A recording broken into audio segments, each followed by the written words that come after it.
KT가 차기 대표이사 선임 절차를 원점에서 다시 공개 경쟁 방식으로 추진합니다. 구현모 사장이 차기 CEO 최종 후보가 된 것과 관련해 최대 주주인 국민연금이 절차의 공정성을 문제 삼자 이를 의식한 건데요. 관련해서 취재기자 연결합니다. 이명재 기자. 네. 이명재 기자. 네, 나와 있습니다. 예. KT가 차기 CEO 선임 절차를 원점으로 돌리고 절차의 공정성과 투명성을 강화해 수장을 다시 뽑기로 했습니다. KT는 이사회를 열고 공개 경쟁 방식의 대표이사 선임 프로세스를 재추진한다고 밝혔습니다. 앞서 KT 이사회는 지난해 12월 연임 의사를 밝힌 구현모 현 대표를 차기 대표이사 후보로 최종 추천하기로 했습니다. 그러나 최대 주주인 국민연금이 불투명한 선임 과정을 계속 문제 삼자 이를 의식해 절차를 다시 진행하기로 한 겁니다.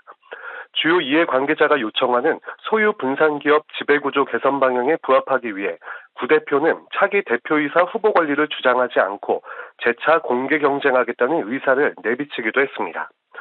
KT 이사회는 오는 10일부터 20일까지 사회 후보자를 공개 모집하고 공정한 심사를 위해 경제 경영, 리더십, 제휴투자, 법률 같은 업계 전문가들로 인선 자문단을 구성할 계획입니다.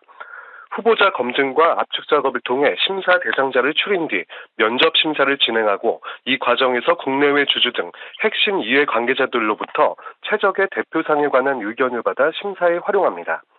사내 이사진은 대표이사 선임 절차의 공정성을 높이기 위해 후보 심사 과정에 참석하지 않기로 했습니다.